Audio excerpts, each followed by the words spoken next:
O Andarilho do Pó. Por Clark Ashton Smith. Os antigos magos o conheciam, e o nomearam Quashiu-Taus. Poucas vezes é ele revelado, pois habita o mais exterior dos círculos, no limbo soturno do tempo e espaço não esféricos. Temível é a palavra que o convoca, palavra jamais pronunciada exceto em pensamentos. Quashiu-Taus é a corrupção definitiva, e o momento de sua chegada é como a passagem de muitas eras, e nem a carne, nem a pedra, podem suportar suas andanças, pois todas as coisas ruem sob seus pés, átomo por átomo. E por esta razão, alguns o têm chamado o Andarilho do Pó. Trecho retirado do Testamento de Carnamagos. Foi após intermináveis debates e argumentações consigo mesmo, após muitas tentativas de exorcizar a legião incorpórea e turva de seus medos, que John Sebastian retornou à causa que havia deixado tão apressadamente. Havia estado ausente por 3 dias, mas mesmo isto fora uma interrupção sem precedentes na vida reclusa e erudita a qual havia entregado-se totalmente após herdar a velha mansão, junto com uma generosa quantia. Em momento algum havia definido por completo as razões de sua fuga, todavia a fuga parecerá obrigatória. Havia uma certa urgência medonha que o impelira, mas agora, que havia se resolvido a retornar, a urgência havia estabelecido-se na forma de nervos exaustos pela dedicação excessivamente íntima e prolongada a seus livros. Ele havia imaginado certas coisas, mas essas coisas imaginadas eram patentemente absurdas e sem base alguma. Mesmo se o fenômeno que o havia perturbado não fosse de todo imaginário, deveria haver alguma solução natural que não havia pensado com sua mente sobrecarregada. O amarelar súbito de um caderno recém-comprado, o desfazer das bordas das folhas, eram sem dúvida devido a imperfeições latentes do papel, e o estranho desvanecer de seus registros que, quase do dia para a noite, haviam tornado-se tênues, como se fossem escrita antiga, e era claramente resultado de substâncias químicas baratas e falhas na tinta. O aspecto de antiguidade bruta, quebradiça e roída por vermes, que havia manifestado-se em certos elementos da mobília, certas porções da mansão, não mais era que a súbita revelação de uma desintegração oculta, que havia ocorrido sem que ele notasse, enquanto estava absorto pela dedicação meticulosa às pesquisas soturnas.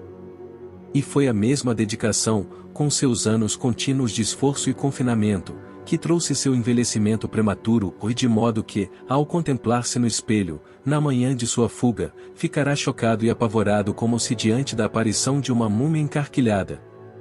Quanto ao criado, Timers, e bem, Timers já era velho, e todos lembravam-se dele assim. Fora apenas o exagero dos nervos doentes que recentemente pensou ver em Timers uma decrepitude tão extrema que o faria cair, sem o estado intermediário da morte, direto na podridão do túmulo. De fato, podia explicar tudo o que o havia perturbado, sem fazer referência aos conhecimentos selvagens e remotos, às demonologias e sistemas esquecidos que havia sondado. Aquelas passagens no Testamento de Carnagos, sobre as quais havia ponderado com esquisito desânimo, eram relevantes apenas aos horrores evocados por feiticeiros loucos de eras passadas. Sebastian, firme em tais convicções, voltou à sua casa ao pôr do sol. Não tremia ou desfalecia quando cruzou o terreno que recebia a sombra dos pinheiros, e correu célere pelos degraus da fachada. Imaginou, embora sem certeza, se haviam de fato sinais de dilapidação nesses degraus, e a própria casa, conforme aproximava-se, parecia ter ficado um tanto derrubada, como se houvesse ocorrido erosão nos alicerces, mas isto, disse a si mesmo, era apenas ilusão trazida pelo crepúsculo que se iniciava. Nenhuma lâmpada acesa, mas Sebastian não surpreendera-se com isto, pois sabia que Timers, se deixado sozinho, costumava caminhar nas trevas como uma coruja senil, muito após o momento apropriado do acender das luzes. Sebastian, por outro lado, sempre havia tido aversão à escuridão ou mesmo às sombras, e recentemente a aversão havia aumentado bastante. Resoluto, acendeu todos os bulbos da casa tão logo a luz do dia começou a faltar.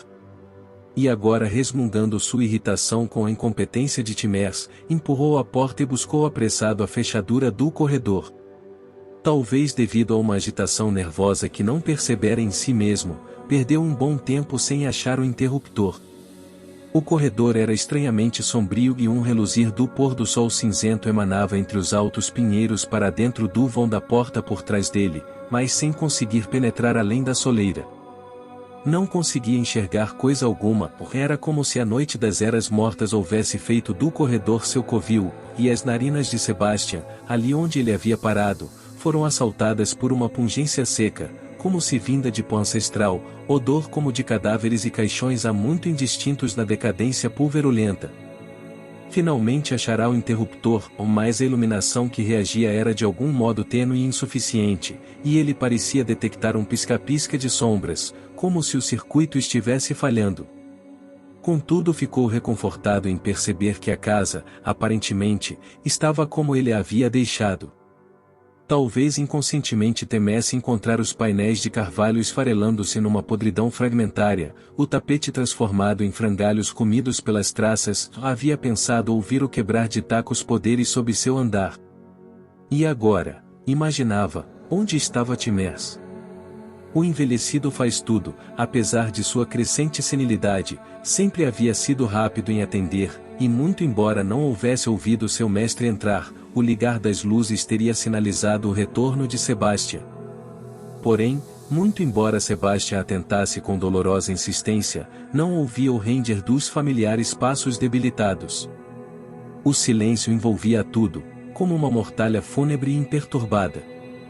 Sem dúvida, pensou Sebastian, haveria alguma explicação mundana para tal. Timers havia ido à aldeia próxima, talvez para reabastecer a despensa, ou na esperança de receber comunicação de seu mestre, e Sebastian havia dele se desencontrado, ao retornar da estação. Ou talvez o velho houvesse adoecido e agora jazesse vulnerável em seu quarto.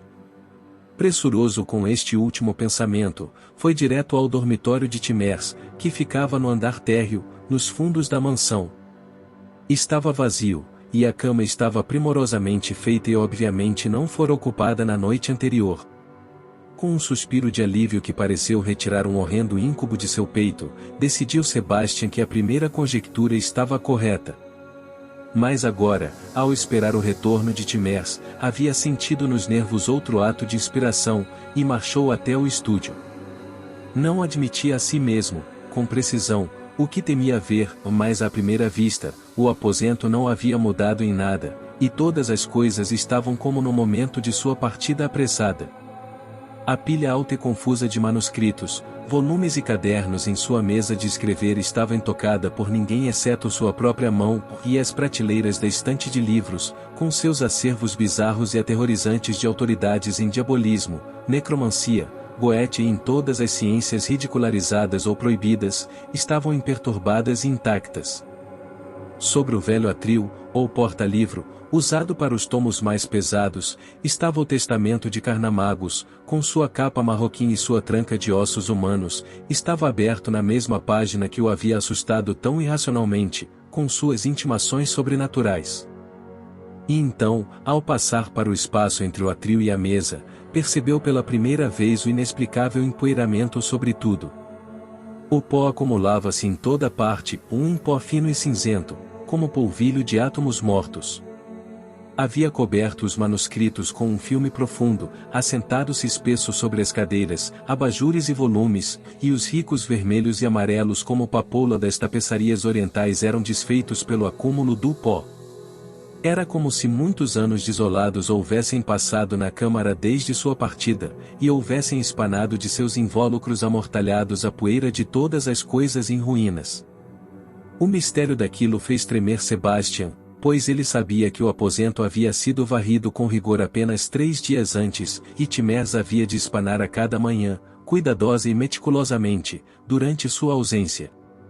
E agora o pó ascendia numa nuvem leve e rodopiante ao seu redor, preenchendo as narinas de Sebastian com o mesmo odor seco, como se oriundo de uma dissolução fantasticamente antiga, que o havia encontrado no corredor.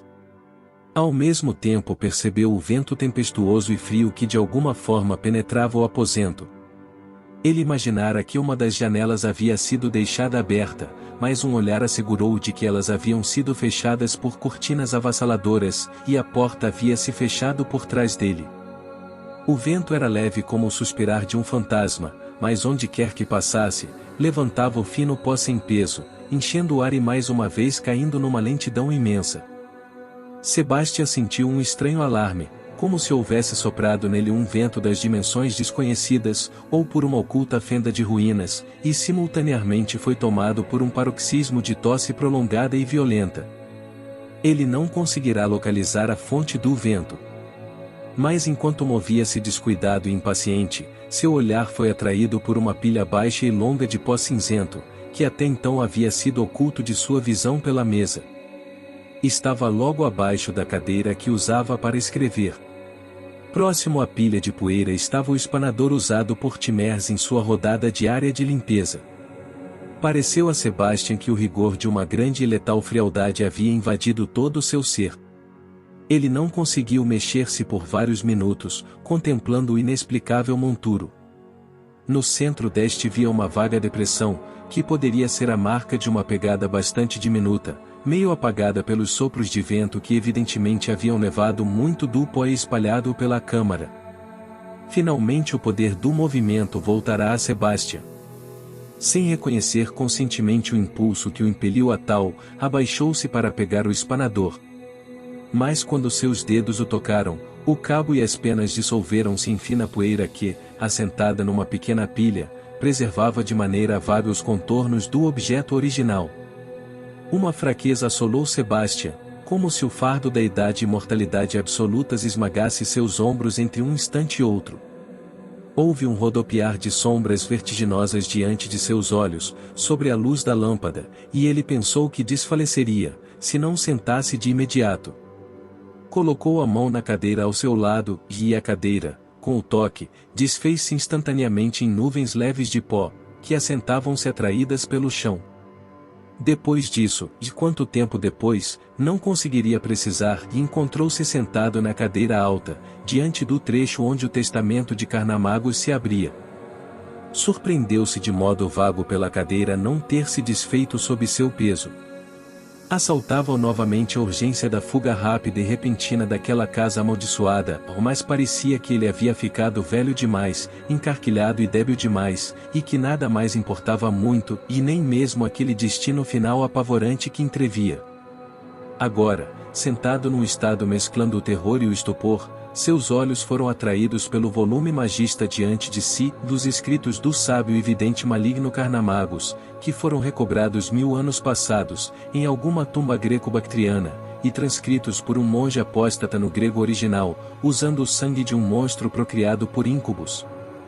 Naquele volume estavam as crônicas dos grandes feiticeiros da antiguidade, e as histórias de demônios terrenos e ultracósmicos, e os encantamentos verdadeiros através dos quais os demônios poderiam ser controlados e dispensados. Sebastian, estudante profundo de tais conhecimentos, há muito acreditara que o livro era apenas uma lenda medieval, e ficará tanto espantado quanto gratificado quando encontrara esta cópia nas prateleiras de um comerciante de velhos manuscritos incunábulos. Dizia-se que apenas 2 cópias haviam existido, e que a outra havia sido destruída pela Inquisição Espanhola, no começo do século XIII. A luz piscava como se asas ominosas houvessem batido perto dela, e os olhos de Sebastian ficaram baços de um corrimento cada vez mais profuso, conforme lia mais uma vez aquela passagem fatal e sinistra que havia conseguido provocar-lhe medos tão soturnos, embora Coachiu-Tal atenda, mas atenda raramente. Foi bem documentado que seu advento nem sempre ocorre em resposta à runa pronunciada e ao pantáculo desenhado. Poucos magos, de fato muito poucos convocariam um espírito assim tão agourento. Mas que fique perfeitamente claro que aquele que lê sozinho, no silêncio de sua câmara, a fórmula dada mais abaixo, correrá graves riscos se em seu coração abrigar aberto ou disfarçadamente o mínimo desejo de morte e aniquilação. Pois pode acontecer que Coachiu-Tal a ele atenda, trazendo aquele destino final que, com o mais leve toque, transforma o corpo no pó eterno, e torna a alma num vapor para toda a eternidade dissolvido. E o advento de Quaxiu-Taus é pressagiado por certos indícios, pois na pessoa do evocador, e possivelmente nas pessoas mais próximas a ele, aparecerão os sinais da subidade avançada, e sua casa, e os pertences que houver tocado, assumirão as marcas de decadência e antiguidade apressadas. Sebastião não percebera que resmungava as sentenças em voz baixa, quando as lia, que também resmungara o terrível encantamento que seguia ao alerta. Seus pensamentos rastejaram como se envoltos por algo frio e congelante. Numa certeza embotada e mórbida, soube que Timers não havia ido à aldeia. Devia ter avisado a Timers antes de partir, ou deveria ter escondido e trancado o testamento de Carnamagos, pois Timers, a seu modo, era também um erudito, e a ele não faltava curiosidade sobre os estudos ocultistas de seu mestre. Timers estava bastante apto a ler o grego de Carnamagos e até mesmo aquela fórmula atroz e devastadora das almas, a qual Quaxiu-Taus, demônio da corrupção definitiva, responderia do vácuo exterior. Sebastião adivinhou daí, com precisão, a origem do pó cinzento, a razão daqueles esfarelamentos misteriosos.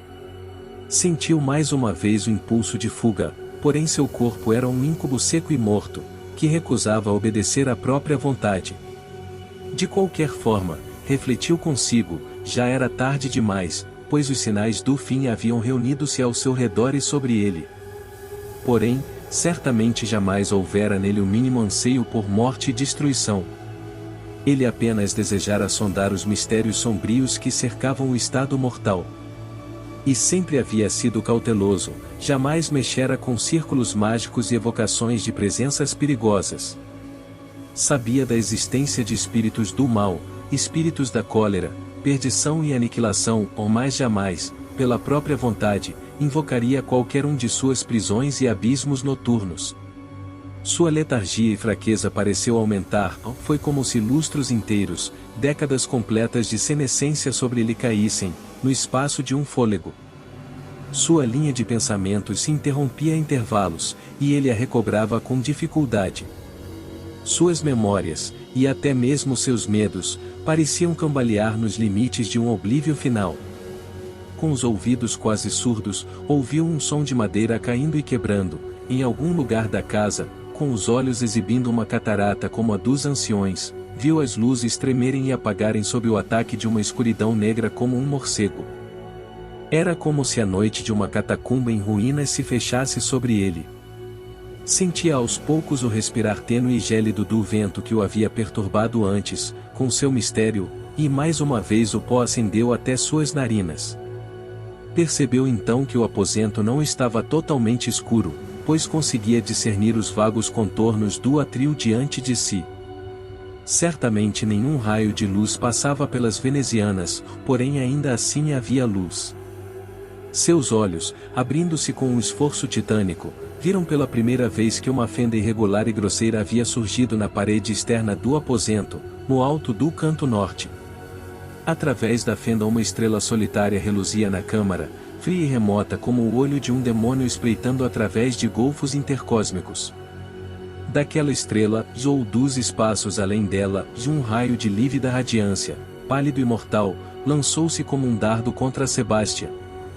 Da largura de uma tábua, inabalável, imovível, parecia transfixar seu próprio corpo e formar uma ponte entre si e os mundos da escuridão inimaginável. Estava como se petrificado pelo olhar da Górgona. E então, através da brecha das ruínas, veio algo planando suave e rapidamente para dentro do aposento, em sua direção, seguindo o raio de luz. A parede pareceu esfarelar-se e a fenda alargar-se, quando a coisa entrou. Era uma figura não maior que uma pequena criança, mais seca, murcha e encarquilhada como uma múmia milenar. Sua cabeça calva, seu rosto sem feições definidas, saídos de um pescoço de magreza esquelética, eram decorados por milhares de rugas reticuladas. O corpo era como o de um aborto monstruoso e emaciado que jamais houvesse conhecido a respiração. Os braços como varetas, terminando em garras ossudas, estendiam-se para a frente como se anquilosados nesse gesto de eterno e temível tatear. As pernas, de pés como os de uma morte pigmeia, eram fundidas como se houvessem sido comprimidas por bandagens mortuárias, não havia nelas qualquer movimento, ou caminhar, ou marcha. Ereto e rígido, o horror flutuava célere, descendo pelo raio acinzentado, pálido e mortal, na direção de Sebastian. E agora estava próximo dele, a cabeça da coisa próxima à sua fronte e seus pés opostos a seu tórax. Por um momento fugaz, percebeu que o horror havia nele tocado, com suas mãos esticadas, com seus pés obscenamente flutuantes. Parecia fundir-se a ele, tornar-se uno com seu ser. Sentia que suas veias se enchiam de pó, que seu cérebro esfarelava-se, célula por célula. E então ele não era mais John Sebastian, mas um universo de estrelas e mundos mortos, que decaíam remoendo a escuridão, diante do tremendo soprar de algum vento ultraestelar. A coisa que os magos imemoriais haviam chamado de Quaxil-Taus havia desaparecido, e a noite e as estrelas haviam retornado àquela câmara arruinada. Mas em parte alguma encontrava-se sequer a sombra de John Sebastian, apenas um leve monturo de pó, no chão diante do atril, exibindo uma vaga depressão, como a pegada de um diminuto pé e ou dois pés muito encostados.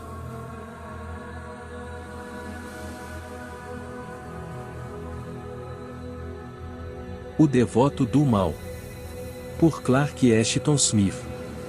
A velha casa dos Larcon era uma mansão de tamanho e dignidade consideráveis, situada entre carvalhos e ciprestes, na colina atrás de um bairro chinês de Auburn, onde já foi o bairro aristocrático da cidade. No momento em que escrevo, está desabitada durante vários anos e estava começando a dar os sinais de abandono e má conservação que as casas sem inquilinos começam a mostrar. A casa tinha uma história trágica e acreditava-se que possuía fantasmas. Eu nunca havia conseguido informes de primeira mão, ou precisos, a respeito das manifestações espectrais que estavam associados a ela.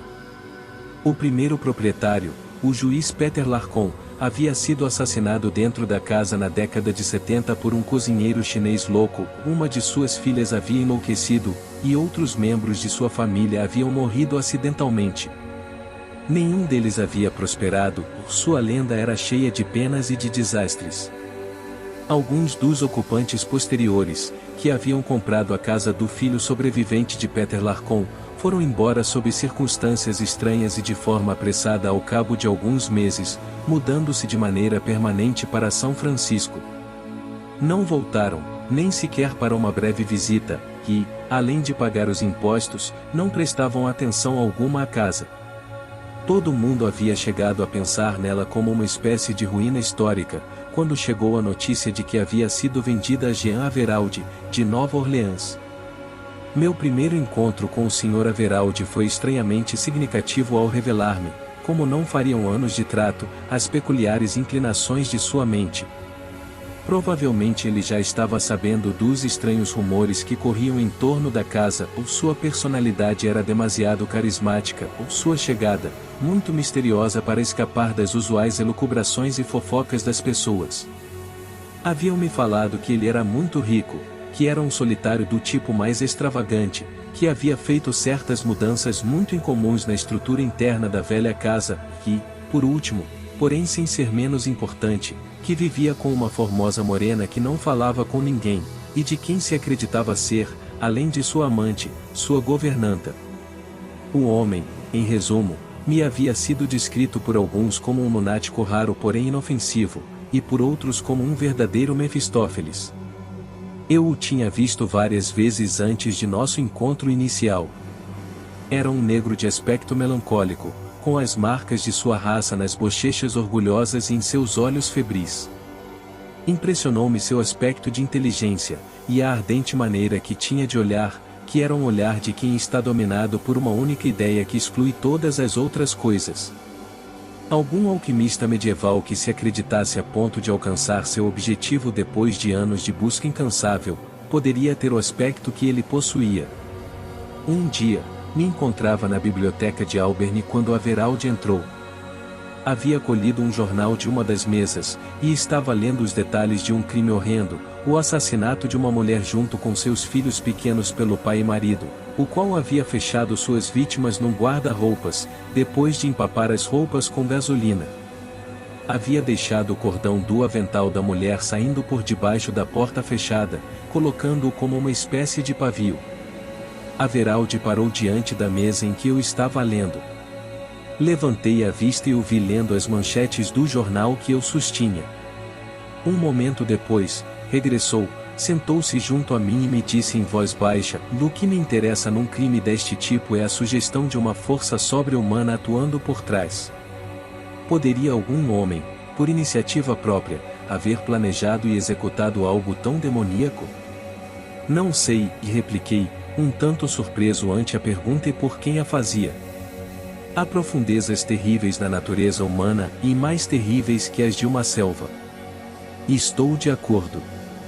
Porém, como semelhantes impulsos desconhecidos para os mais brutais ancestrais do homem, podem haver-se implantado em sua natureza, a não ser através de um agente ulterior?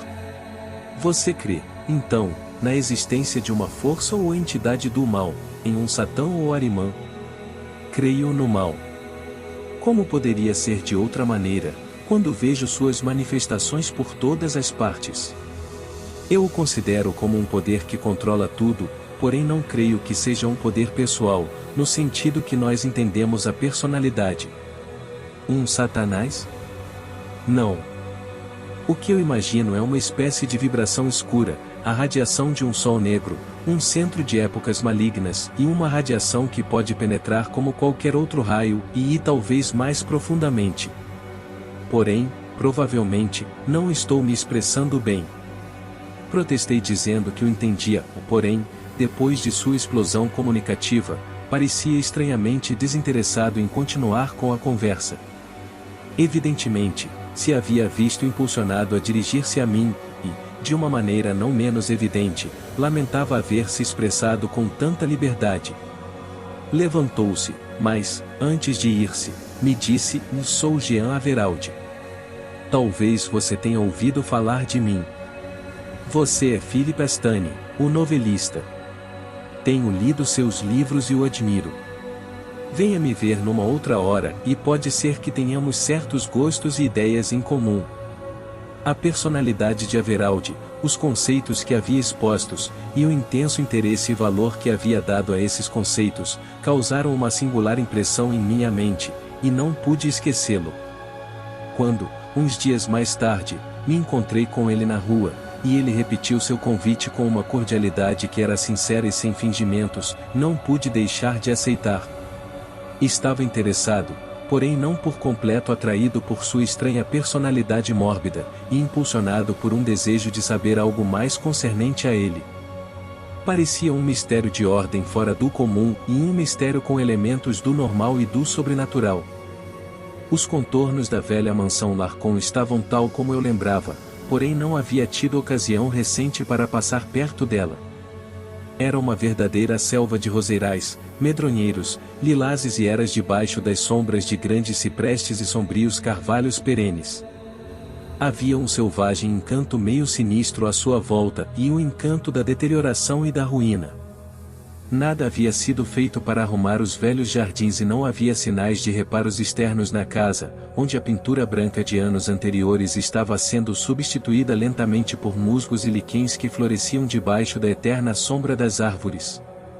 Havia sinais de deterioração no teto e nas colunas do pórtico, e me perguntei por que o proprietário, que tinha fama de ser tão rico, não havia realizado as necessárias restaurações.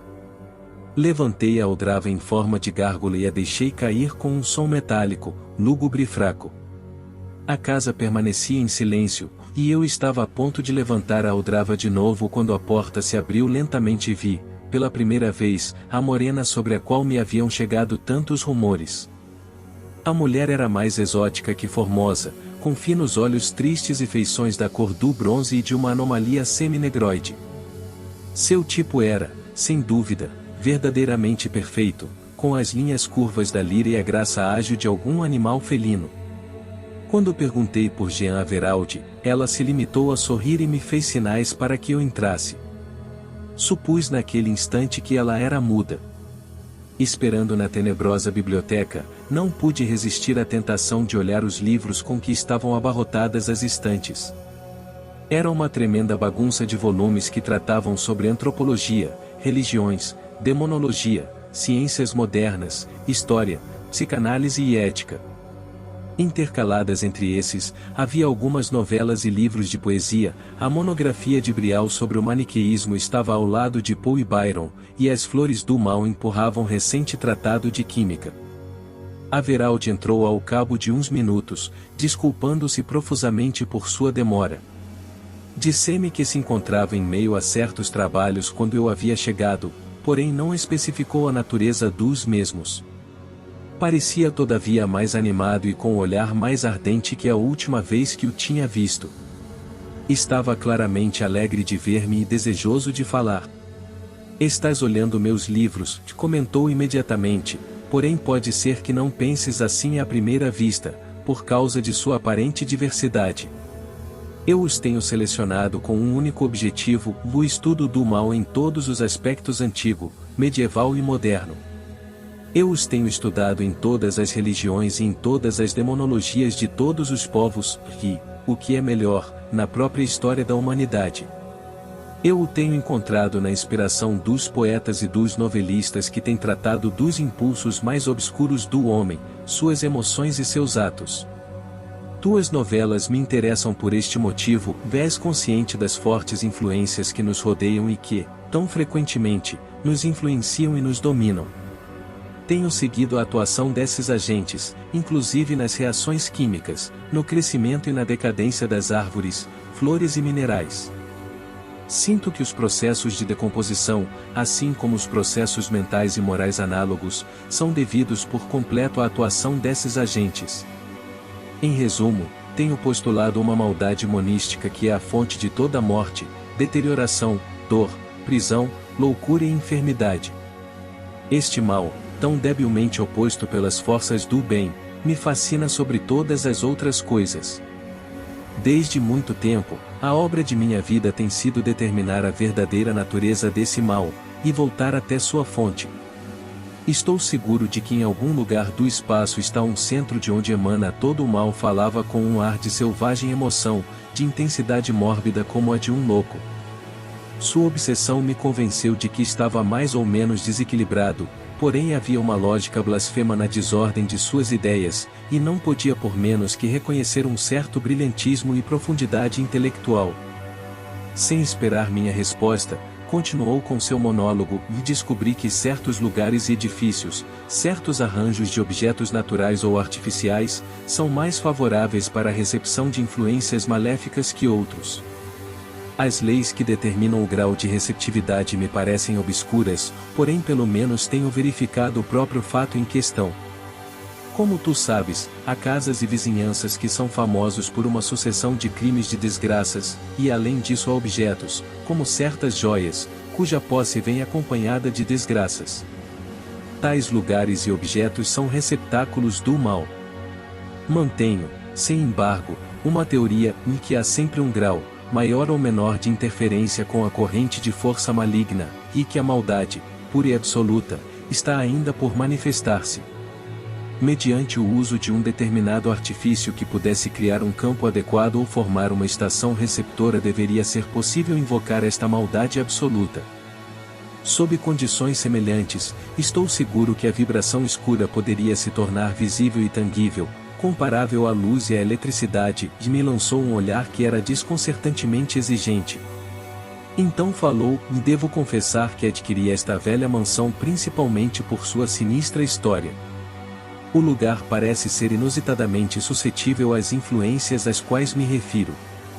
Estou agora trabalhando num aparato por meio do qual tenho a esperança de que, quando terminado, farei manifestarem-se em sua essencial pureza as radiações da força maligna. Neste momento, a morena entrou e atravessou o quarto ocupada em alguma tarefa doméstica. Pensei que lançava a Averaldi um olhar cheio de carinho maternal, vigilância e ansiedade. Ele, por sua vez, apenas parecia dar-se conta de sua presença, tão concentrado estava em suas estranhas ideias e no estranho projeto no qual havia mergulhado. Contudo, depois que ela passou, ele comentou: ela é Fifine, o único ser humano que realmente está unido a mim. É muda, porém muito inteligente e carinhosa.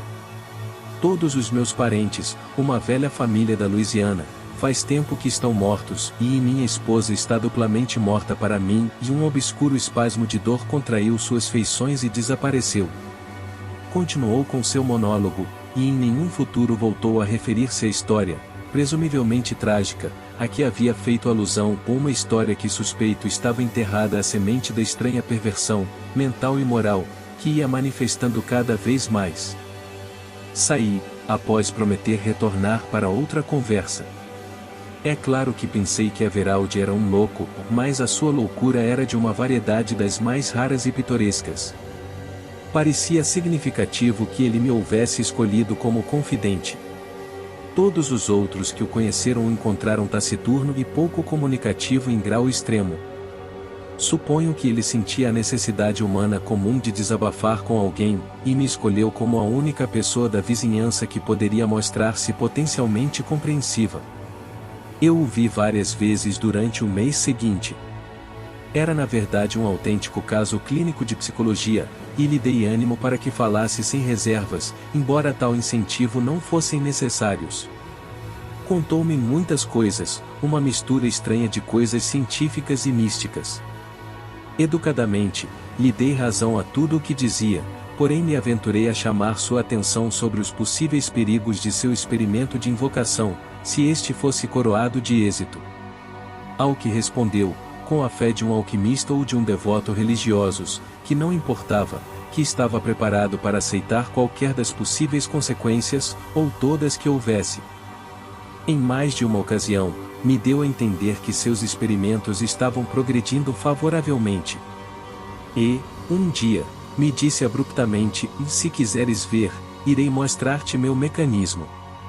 Disse-lhe que estava ansioso por vê-lo, e ele me conduziu a um quarto o qual não havia me mostrado até aquele momento. O lugar era grande, de forma triangular, e decorado com cortinas de um tecido negro. Não tinha janelas. Claramente, a estrutura interna da casa havia sido alterada, e as estranhas histórias do povo, começando pelos carpinteiros que haviam sido contratados para fazer a obra, estavam agora claras. Exatamente no centro do quarto, se erguia, sobre um tripé baixo de bronze, o aparato a que Everaldi havia se referido frequentemente. O aparelho era de um aspecto fantástico e tinha a aparência de um novo, e muito complicado, instrumento musical. Lembro que havia muitos arames de largura variável, esticados sobre uma série de bandejas côncavas de um metal escuro e sem brilho, e, por cima destes, suspensas desde 3 barras horizontais, certo número de gongos, quadrados e triangulares. Cada um destes parecia ser feito com um material diferente, ou alguns eram tão brilhantes quanto o ouro, outros eram negros e opacos como o carvão. Um pequeno instrumento com forma de martelo erguia-se em frente de cada gongo sujeito a um arame de prata. Everaldi começou a explicar a base científica de seu mecanismo. As propriedades vibracionais dos gongos foram desenhadas para neutralizar, segundo disse, como o tom de seus sons, todas as outras radiações cósmicas que não fossem as do mal. Explicou bastante seu extravagante teorema, de uma maneira estranhamente lúcida. Terminou seu discurso: preciso de outro gongo para terminar meu mecanismo, e espero inventá-lo muito em breve. O quarto triangular, forrado de negro e sem janelas, constitui o lugar ideal para meu experimento. À parte esse quarto, não me atrevi a fazer nenhuma outra mudança na casa e seus jardins, por medo de fazer surgir algum elemento propício ou algum arranjo de objetos. Considerei, mais que nunca, que se tratava de um demente. E, apesar de haver manifestado em múltiplas ocasiões não gostar da maldade que planejava invocar, notei uma espécie de fanatismo inverso em sua postura, que em alguma época menos científica lhe havia convertido em um adorador do diabo, um participante nas abominações da missa negra, ou havia se entregado ao estudo e à prática da feitiçaria. Era uma alma religiosa que havia fracassado na hora de encontrar o bem no esquema das coisas, e à falta deste, se viu obrigado a tomar o mal como um objeto de secreta reverência.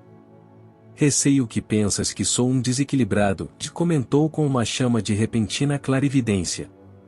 Gostarias de ver um experimento? Embora meu invento não esteja terminado, pode ser que te convença de que minha ideia não é por completo a fantasia de uma mente desequilibrada. Eu concordei.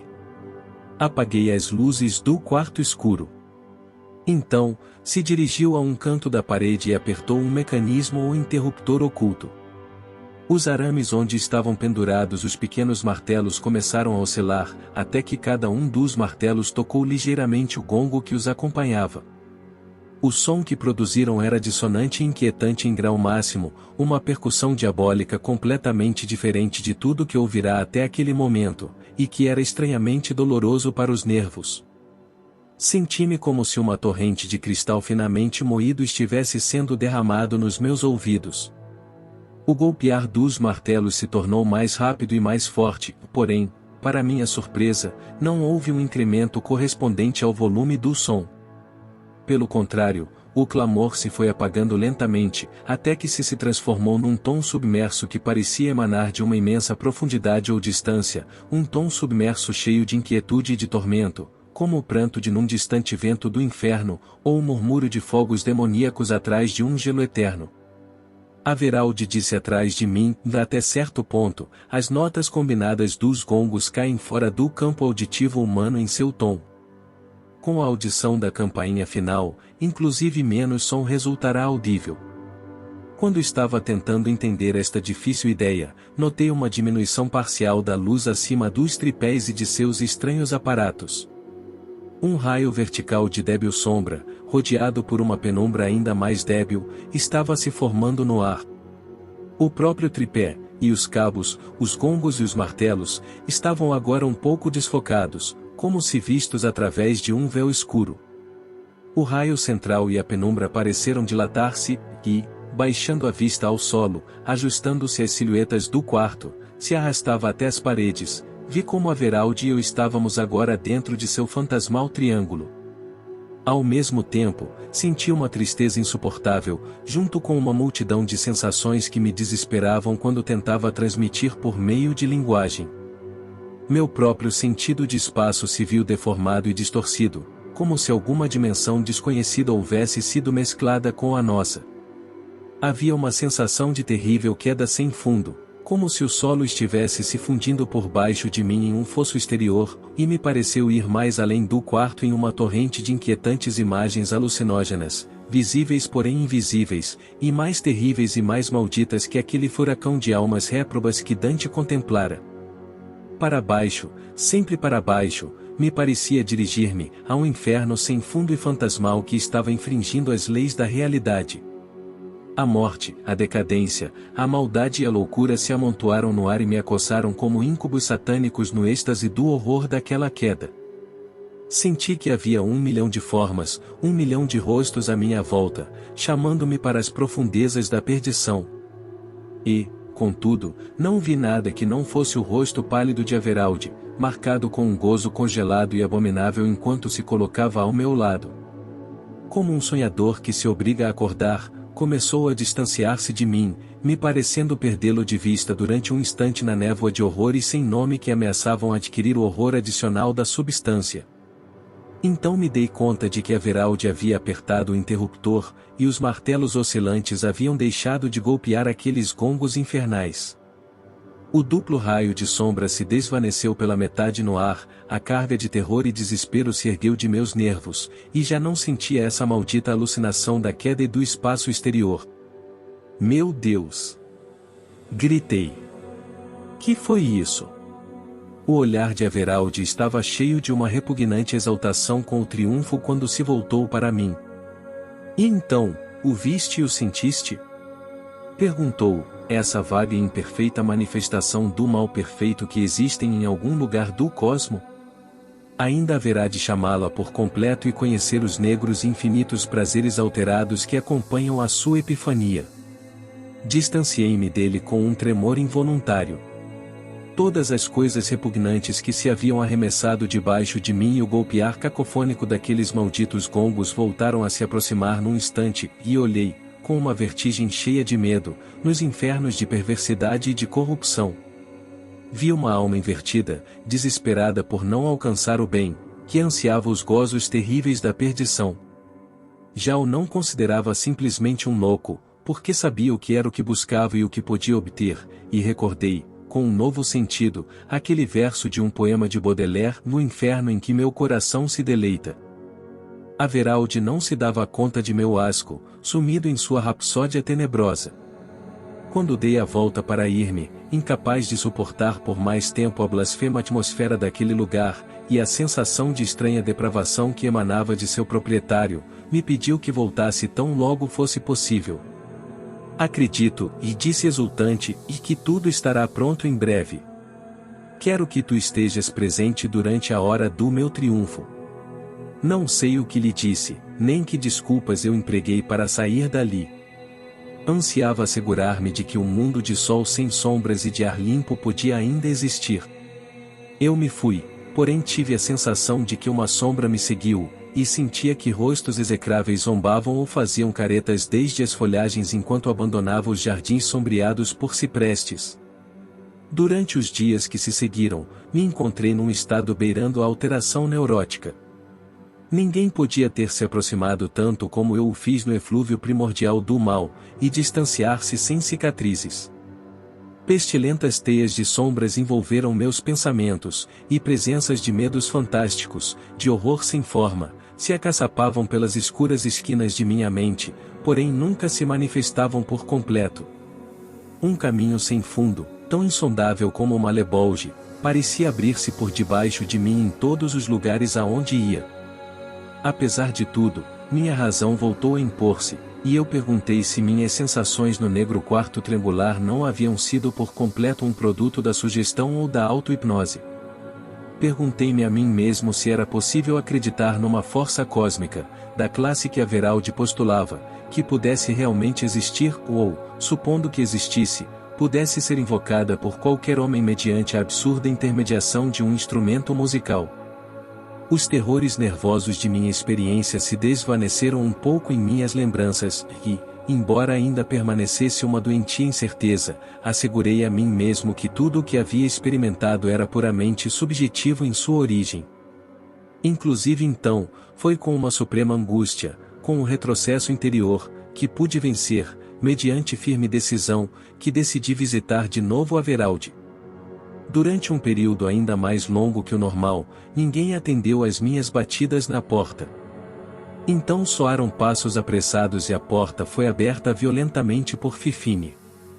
Supus imediatamente que algo estava errado, porque seu rosto tinha uma expressão de temor e ansiedade sobrenaturais, com os olhos arregalados, e os brancos visíveis sem expressão, como se houvesse contemplado coisas horríveis.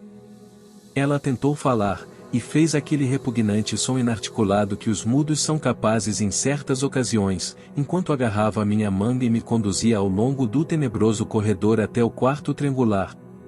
A porta estava aberta, e, enquanto me aproximava, escutei um murmúrio baixo dissonante e confuso que reconheci como o som de gongos.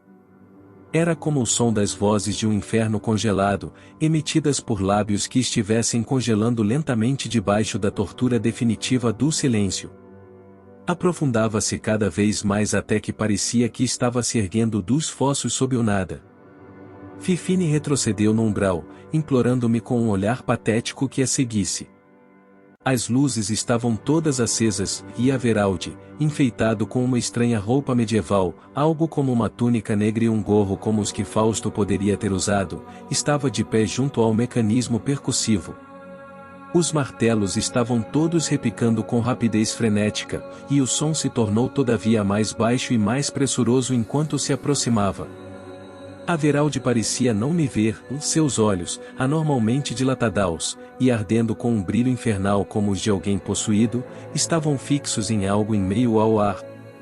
De novo com toda a sua asquerosidade capaz de congelar a alma, a sensação de eterna queda, miríades de horrores que caíam como arpias, enquanto eu olhava me dava conta do que era aquilo que via.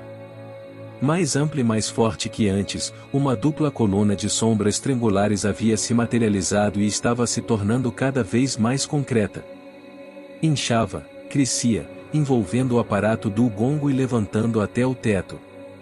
A coluna interior se tornou tão sólida e opaca como o ébano, e o rosto de Averaldi, que estava de pé no interior de sua sombra tenebrosa, se voltou indistinto, como visto por uma película de água infernal. Devo ter ficado louco completamente por um momento.